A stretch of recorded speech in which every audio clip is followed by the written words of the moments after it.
a lot of the reaction to the Minnesota daycare fraud stuff has been predictable, right? Like Democrats will contort themselves, twist themselves into a pretzel to excuse it or say, oh, well, but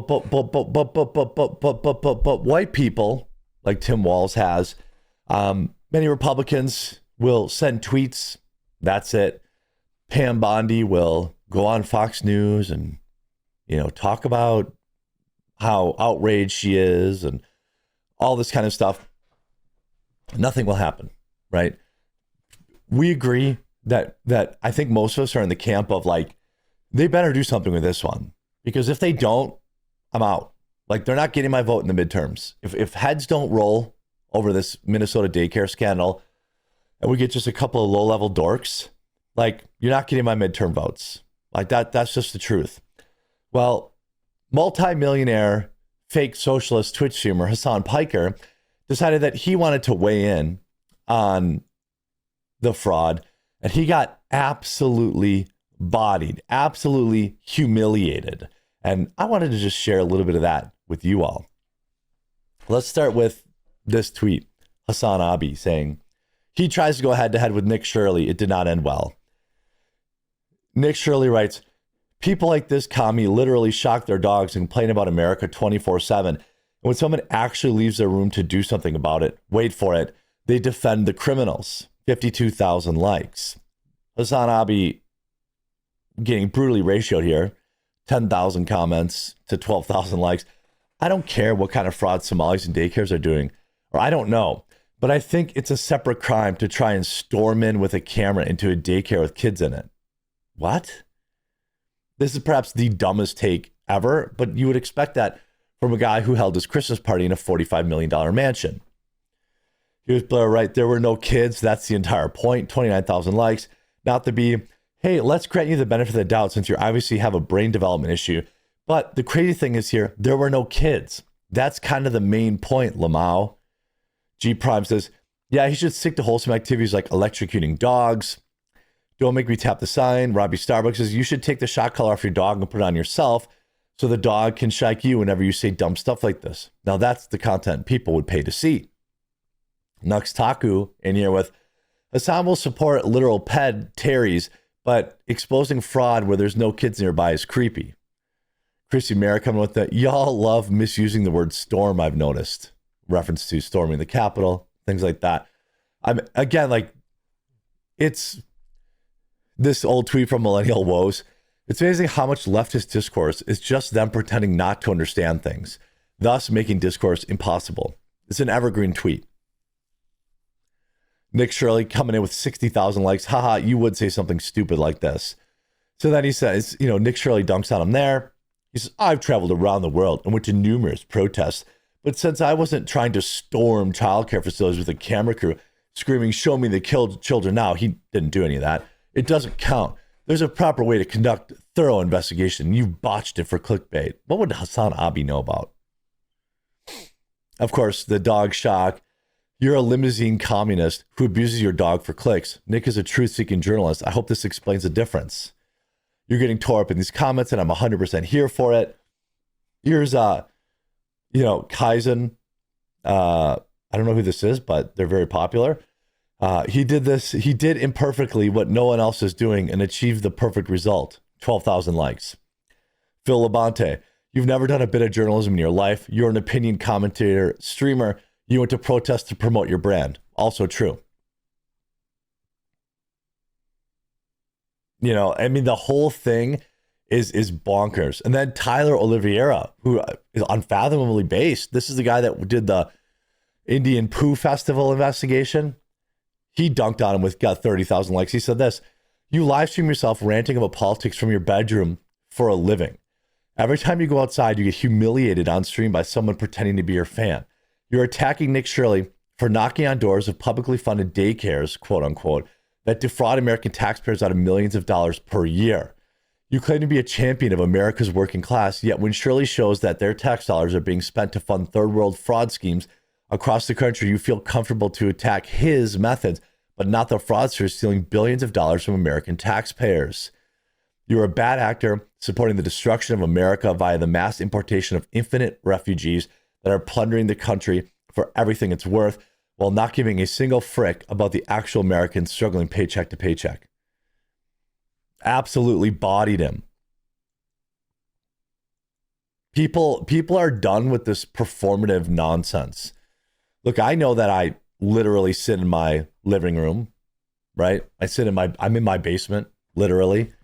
But I don't call myself a journalist. And certainly I'm not going to nitpick the way that, other journalists do their job unless it's egregious. Like if it's CNN, things like that. I know how it should be done. But here we have Marxism, another dork leftist. Mass state violence called in on a community by a YouTuber. This is so bleak. 6,000 likes. Here's Asmongold getting involved. Mass state attacks. It's 3 guys standing around talking. 24,000 likes. And here's what Asmongold had to say about the fraud. And again, there's a reason he's the world's #1 political streamer. It's because, I don't think he necessarily, I think he leans more left than right, but in today's modern day, like just having common sense makes you right wing. That's it. And average Americans are tired of having their country rotted out, looted, pillaged by a bunch of random fucking third worlders and then asked to apologize for it because of something that happened before we were born. Correct. This is the embodiment of the 2025 meme where it's like, you're a racist. And they're like, oh no. And then it's like 2025, you're a racist. And they're like, so what?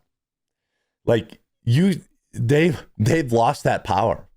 That the power no longer exists over the American people. You can't just call us a racist and expect that to cover up for, to end the argument. Okay, fine. Now what? So what if I am? So what? I've seen what makes you cheer. Like you cheered Charlie Kirk's assassination. Your opinion of me is irrelevant. This is outrageous. I'm tired of it. Most people are tired of it. And I'm also tired of pretending that I'm not tired of it. It's outrageous. Yes, absolutely. And there's another thing, too, is that these insulated, generally white liberals that live in gated communities vote to bring in all of these people that cause violence, that commit crime, that do fraud, and that have all of these problems because they never have to see it. Their only interactions with illegal aliens are when they come in to clean their fucking house. True. I definitely have interacted with many people I suspect to be illegal aliens, but they're always doing construction on my property or landscaping, or I see them at Home Depot. And like, I don't think, by the way, it's just so we're clear, I don't think that illegal aliens are bad people. There are bad people who are illegal aliens, but I don't think all illegal aliens are bad people. It's just the reality that they have to go. Like, America's closed, you have to go back. That's just the reality of it. I don't think just because you're an illegal, you're a horrible person. Look, you try to game the system, you try to make a better life for yourself. Yes, the criminals are bad people. The bad people are bad people. We agree on that. But like the fact that, these people are just trying to whatever they can. Okay. Yes, there are bad people mixed in there, but it doesn't matter to me. It's 2025 going into 20. We're 2 days away from 2026. You have to go back. I wish you all the best. Here's, a can of beans and a pocket full of dreams. You have to go back. And if you don't self-deport, you don't get to come back in. That's the reality of it. That's where the American people are. The American people voted for this when they voted for Trump. And so, yeah, they think that they're great. But whenever you're the person whose job is being displaced because of this illegal alien, when you're the person who now has to pay a higher premium for your health care, you have to pay a higher premium for your insurance, for your home insurance or your car insurance, because these fucking parasites have come in from other countries. They're stealing our money, they're committing crimes, they're stealing identities, and they're raising everybody's fucking rates, going to the emergency room. They can't even speak fucking English. By the way, based, but also, look, one thing we all agree on, Democrats and Republicans, right? The cost of rent is too damn high. Whether you're renting or you hope to purchase a property one day, most people who aren't millionaires won't be able to buy a home. Guess what deporting 50 million illegal aliens do? They have to live somewhere, right? You might make the joke, ha ha ha, they're living 10 to an apartment. Okay, fine. That's 5 million rental properties that open up overnight once those people are deported.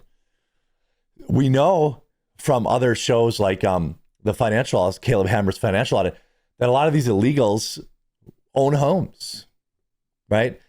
They own homes, they scam our welfare system, they're working off the books, so they get welfare, they get taxpayer subsidies, and then they're working for cash. So they're displacing an American job, they're stealing American taxpayer dollars, and they're occupying a home that could otherwise be on the market. I mean, a lot of problems get fixed when you deport 30, 40, 50 million illegals. And all of these people, if you call this out, somehow now you're the problem. No, I don't fucking think so. I think I'm tired of this. I think most people are tired of this. And I'm tired of these fucking losers, these pathetic, disgusting liberals voting for this and then sentencing other people to die. Yep. I mean, that's why Asmongold's the best. That's why he's the #1 political streamer in the world. It's undeniable. He's the rat king. And now the king. He is a liberal, and this is how he feels, right? Hasan is the one that's out of touch. People want their rent down. They want their home prices to come down so they can buy a home, live the American dream. They don't really care about what's going on with these illegals. They just want them out. And pretending to look the other way when this stuff goes on, not a good look anymore. Hope you enjoyed this video. We'll talk to you again real soon.